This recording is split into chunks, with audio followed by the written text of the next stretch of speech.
ஒரு யோவானை கண்டு இஸ்ரவேல் தேசமே ನಡುங்கிற்று. ಅವತ್ತೊಂದು ಸ್ನಾನಿಕನಾದಂತ ಯೋಹಾನನನ್ನು ಕಂಡು ಇಡೀ ಸಂಪೂರ್ಣವಾದ ಇಸ್ರಾಯೇಲ್ ದೇಶ ನಡುಗಿತು. இனி எழும்ப போகிற யாவரும் யோவான் ஸ்நானகனாகவே புறப்பட போகிறார்கள். ಎದ್ದೊಳುಕಿಗೆ ಹೋಗುವಂತ ಪ್ರತಿಯೊಬ್ಬರು ಅವರು ಸ್ನಾನಿಕನಾದಂತ ಯೋಹಾನನಾಗೇ ಇರುತ್ತಾರೆ. ஏரோதை கண்டவர்களுக்கு பயம் இல்லை. ಅವರು ಯೆಹೂದನನ್ನು ಕಂಡವರು ಭಯಪಡೋದಿಲ್ಲ. மனிதர்களை கண்டவர்களுக்கு பயம் இல்லை. ಮನುಷ್ಯರನ್ನು ನೋಡಿ ಅವರು ಭಯಪಡೋದಿಲ್ಲ.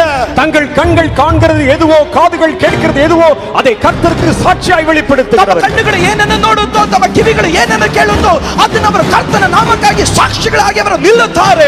யோவான் ஸ்நானகனுடைய தலைமுறை எழும்பி வர போகிறது. ಸ್ನಾನಿಕನಾದಂತ ಯೋಹಾನನ ತಲೆಮಾರುಗಳು ಎಂದು ಬರಲಿಕ್ಕೆ நான் இங்கே யாரையோ பற்றி பேசிக் கொண்டிருக்கவில்லை. ನಾನು ಇಲ್ಲಿ ಯಾರೋ ಕುರಿತಾಗಿ ನಾನು ಮಾತನಾಡುತ್ತಾ ಇದ್ದೇನೆ. உங்களை பற்றி தான் பேசிக் கொண்டிருக்கிறேன். ನಿಮ್ಮ ಬಗ್ಗೆನೇ ಮಾತನಾಡುತ್ತಾ ಇದ್ದೇನೆ. நீதான் இந்த தலைமுறை. ನೀನೇ ಆ ತಲೆಮಾರು.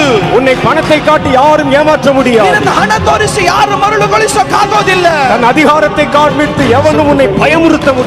ಅಧಿಕಾರದಿಂದ ಭಯಪಡಿಸಿ ಯಾರು ನಿನ್ನನ್ನು ಆಳಲಿಕ್ಕೆ ಆಗೋದಿಲ್ಲ. தலையை வெட்டி விடுவேன் என்று யாரும் உன்னை மிரட்ட முடியாது. தலைಯನ್ನು ನಾನು ಕತ್ತರಿಸಿ ಬಿಡುತ್ತೇನೆ ಅಂತ ಯಾರು ನಿನ್ನನ್ನು ಭಯಪಡಿಸೋದಕ್ಕೂ ಆಗೋದಿಲ್ಲ.